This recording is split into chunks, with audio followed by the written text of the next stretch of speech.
Today's episode is brought to you by the Daily Gardener Friday newsletter. You can sign up for the newsletter over at thedailygardener.org. Hi there, and welcome to The Daily Gardener, a podcast about garden history and literature. I'm Jennifer Ebling, and today is June 7th. Today in garden history, we celebrate the birthday of Paul Gauguin, one of the leading French painters of the post-impressionist period.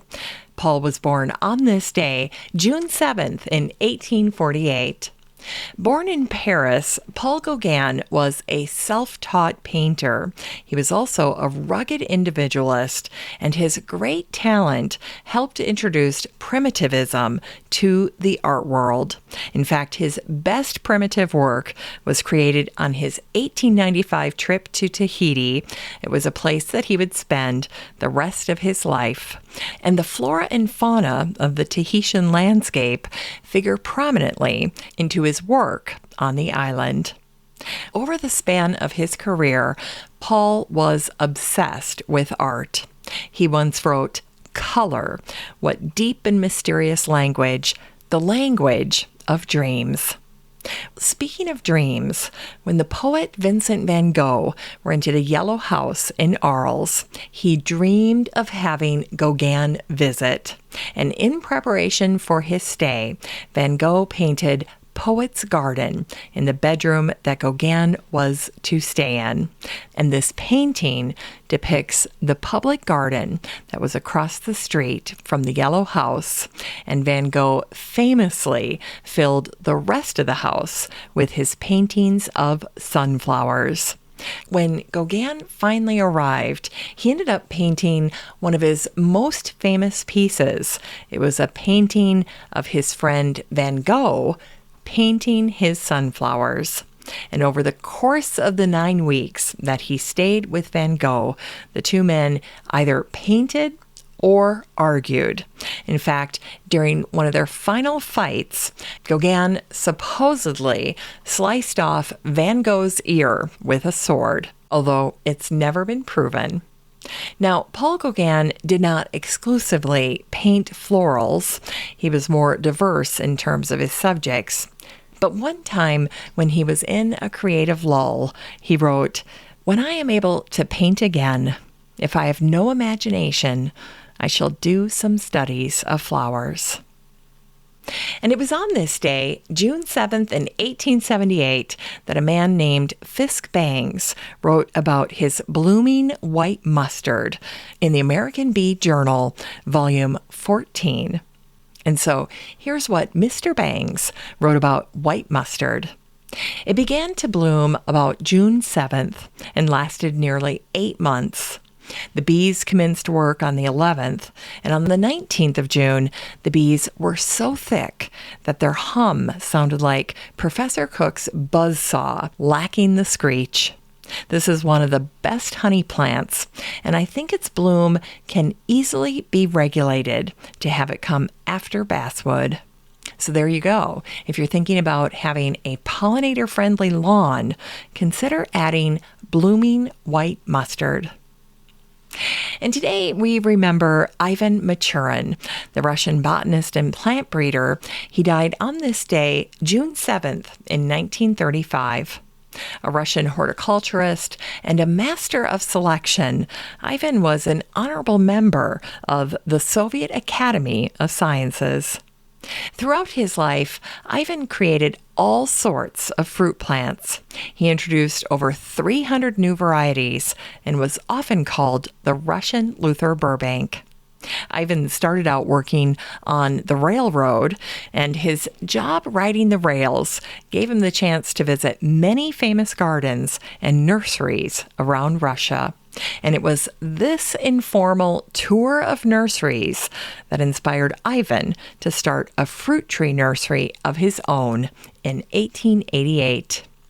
Ivan was maniacally focused on improving fruit, and to do so, he selected the best examples and then used them to improve the next generation. And although Russia would never support his work financially, they made sure that Ivan could never leave the country, because the last thing that Russia wanted was for Ivan to bring his work to the United States, where many scientists had recognized early on the value of Ivan's work. And although the 1917 October Revolution hurt many landowners and farmers who were forced to give up their land to Mother Russia, Lenin liked Ivan, and with Nikolai Vavilov's encouragement, Ivan's work was protected as the intellectual property of the Russian government.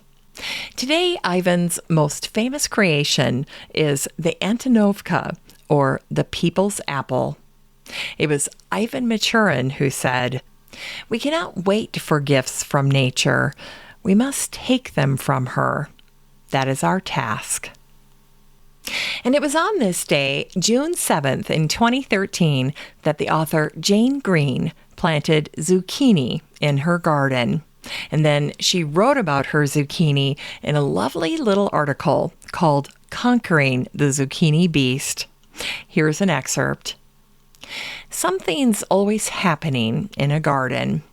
Upon entering the garden on the morning of the 4th of July, my dog Tootie and I found that 4 zucchini plants were in full bloom, and lo and behold, one plant had already popped out a nice-sized fruit. What a stupendous treat, and to think that I had planted my garden on the 7th of June and that I already had a zucchini fruit to enjoy on the 4th of July. What a cause for celebration. Of course, I did cheat just a teensy little bit because I planted zucchini plants and not zucchini seeds this year. But hey, it was still an awesome experience for me. With the glorious discovery of a zucchini fruit just waiting to be harvested, my brain cells started conjuring up all sorts of yummy zucchini dishes to prepare. For instance, making zucchini bread, or zucchini relish, or zucchini cake, or zucchini brownies, or preparing a wonderful zucchini hot dish. Yum!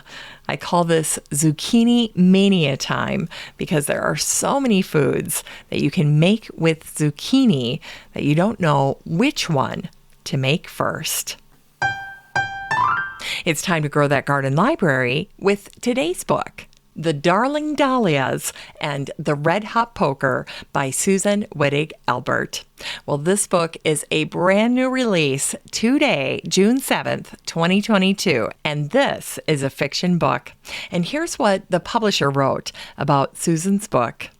It's Labor Day weekend, 1935, and members of the Darling Dahlias, the garden club in Little Darling, Alabama, are trying to keep their cool at the end of a sizzling summer. This isn't easy, though, since there's a firebug on the loose in Darling, and he or she strikes without any apparent rhyme or reason. What's more, a dangerous hurricane is poised to hurl itself in Darling's direction, while a hurricane of a different sort is making a whirlwind campaign stop the much-loved and much-hated senator from Louisiana, Huey P. Long, whom President Roosevelt calls the most dangerous man in America. Add in Ophelia Snow's secret heartthrob, Liz Lacey's Yankee lover, and the Magnolia Lady's garden of red-hot pokers, fire red salvia, and hot pink cosmos, and you have a volatile mix that might just burst into flames at any moment. Well, author Susan Wittig Elbert has brought us another delightful assortment of richly human characters who face the challenges of the Great Depression with courage and grace. And her books remind us that friends offer the best of themselves to each other, that community is what holds us together, and that even when life seems too hot to handle, there's always hope. And isn't that the truth? This book is 280 pages of some fun Southern garden fiction, and it's the perfect book to read after a long day in the garden. You can get a copy of The Darling Dahlias and the Red Hot Poker by Susan Wittig Elbert and support the show using the Amazon link in today's show notes for around $18. Fun book. And I have to just say really quick that one of my favorite books by Susan is called The China Bale's Book of Days, because it's a day-by-day book and it has tons of garden information in it. And my copy is positively dog-eared almost every single page. So Susan, huge fan. All right, we end the show today with a celebration of another one of my favorite authors, Louise Erdrich, the American author and gardener. She was born on this day, June 7th, in 1954. A Minnesota-born Native American, Louise has written so many wonderful books that generally include a snippet or two about the garden. So I thought I would end the show today by picking a few of my favorite garden excerpts from a handful of her wonderful, wonderful books. Here's an excerpt from her book called The Beet Queen. I love plants. For the longest time, I thought that they died without pain. But of course, after I had argued with Mary, she showed me clippings on how plants went into shock when pulled up by their roots, and even uttered something indescribable like panic, a drawn-out vowel only registered on special instruments. Still, I love their habit of constant return. I don't like cut flowers, only the ones that grow in the ground. And here's an excerpt from Michurin. The family took all the seeds from the garden, and then they buried Nokomis there, deeply, wrapped in her blanket with gifts and tobacco for the spirit world. They buried her simply.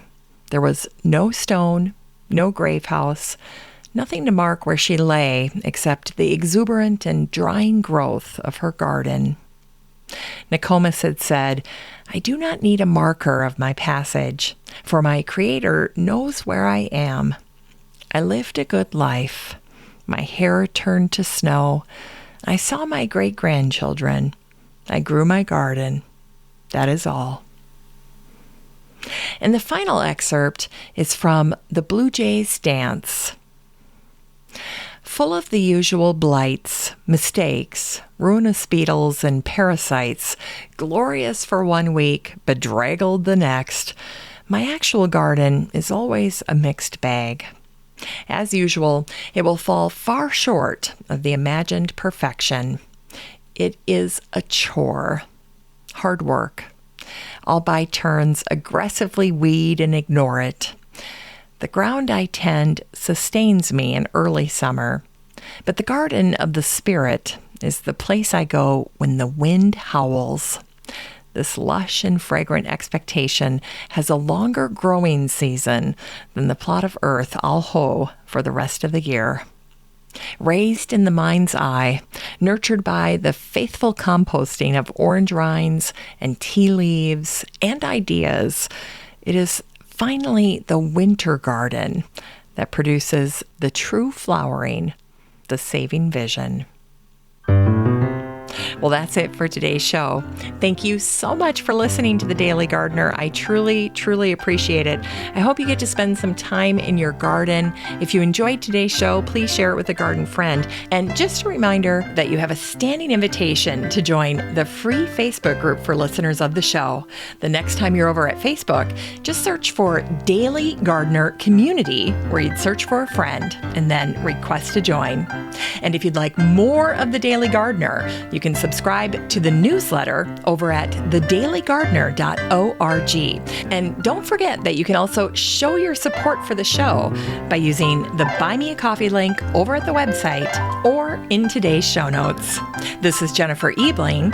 Thanks for listening to The Daily Gardener. And remember, for a happy, healthy life, garden every day.